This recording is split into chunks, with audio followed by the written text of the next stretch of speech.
Bonjour à tous, bienvenue au domaine pour une nouvelle vidéo. Aujourd'hui, on va faire le tour de certaines parcelles pour faire un petit bilan de l'état des vignes avant les vendanges.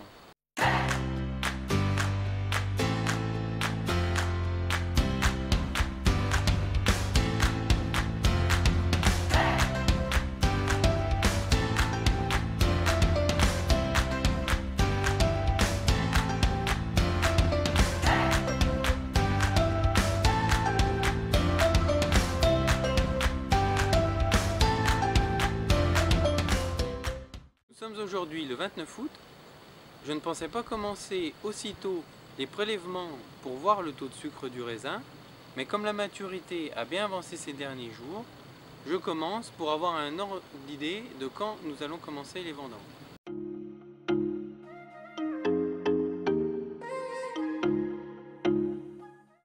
Donc ici nous sommes sur la parcelle de Cras, sur plot. Vous la retrouvez dans notre gamme sous le nom de Bourgogne Rouge en Cras. Donc c'est toujours la première parcelle que nous vendangeons car elle est très bien exposée et le sol est peu profond, donc peu d'eau, ce qui a tendance à faire que la maturité avance très vite. Donc ici vous pouvez voir que la véraison est complètement terminée. On ne voit plus de baies vertes ou rosées.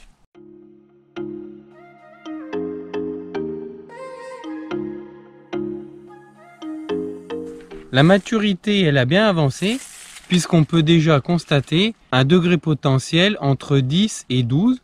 Donc d'ici une semaine, on va pouvoir commencer à vendanger dans cette parcelle. Ici, nous sommes sur la plantation de l'année.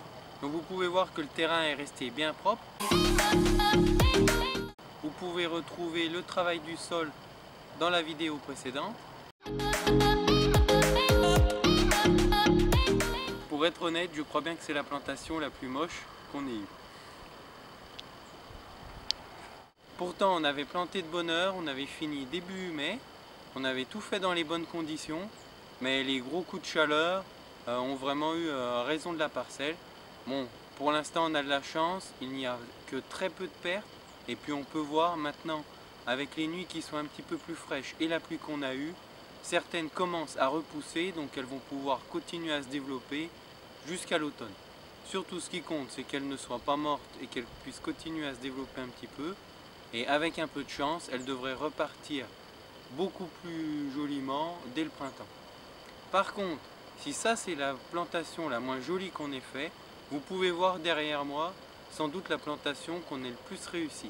Parce que c'est la deuxième feuille, vous pouvez voir, elle est assez régulière et bien verte. Elle n'a pas trop craint le sec. Bon, là les premiers pieds derrière moi, il manque quelques feuilles à la base, mais c'est vraiment pas très méchant. Et qu'il manque pas trop des quelques feuilles, c'est pas important. Ce qui compte, c'est qu'au niveau racinaire, elles soient bien implantées. Donc là, on va pouvoir mettre presque tous les pieds en montant et elle produira dès septembre 2020.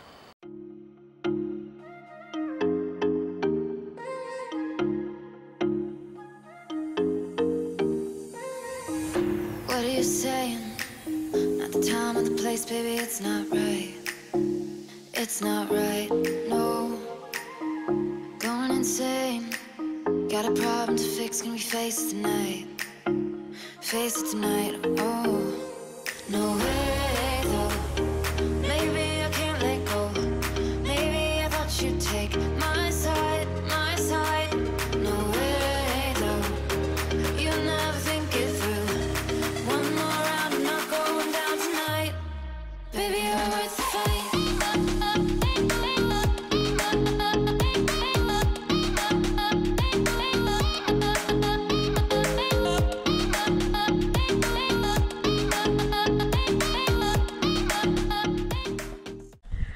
Ici, on est dans notre deuxième parcelle à surveiller, car c'est avec cette parcelle que l'on fait nos créments. Donc, on a besoin d'une maturité un petit peu moins importante que pour le vin tranquille. Alors, autant les rouges que nous venons de voir étaient bien avancés et de manière homogène. Ils faisaient un bon 11 de degré potentiel. Ici, je pense que dû au sec, la maturité est vraiment hétérogène, même sur un même pied. Vous pouvez voir par exemple Ici, la véraison qui a bien avancé, les baies commencent à être bien translucides. Alors ici, ça fait environ 9. Et par exemple, sur ce même pied, vous pouvez voir cette grappe où les baies peuvent rester beaucoup plus petites. Et bien ici, c'est la véraison a péniblement avancé. Les baies sont encore bien dures, loin d'être translucides. Et il n'y a pas de jus dedans. Ça doit faire quelque chose comme 6, 7 degrés potentiels. Donc c'est très loin d'être mûr. Donc pour cette parcelle, il faut attendre encore un peu. Et il faut même attendre. Pour cette parcelle, il va falloir la suivre, mais on est loin d'être bon pour la ramasser.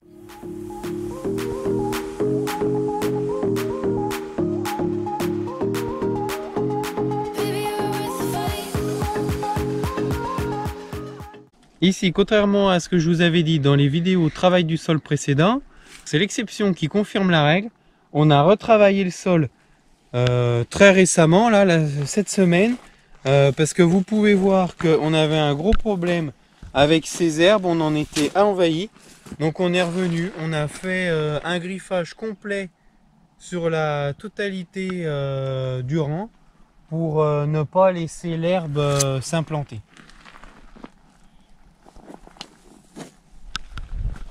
Sachant que cette herbe n'est pas trop problématique non plus, puisqu'elle disparaît pour l'hiver, et c'est souvent en fin de saison qu'elle a tendance à s'implanter.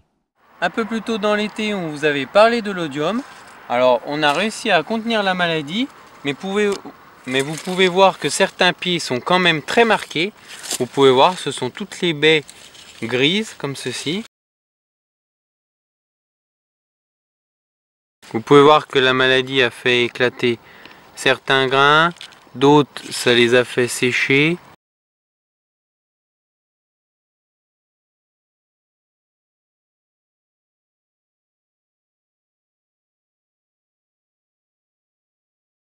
Donc en général, là où ça reste le plus marqué, c'est sur un pied comme ça, bien feuillu, où soit le produit est pas assez bien rentré dans les pieds, ou alors le courant d'air n'a pas pu bien sécher les baies. Cette année, on rencontre aussi ce problème en lisière de bois, comme vous pouvez voir en haut.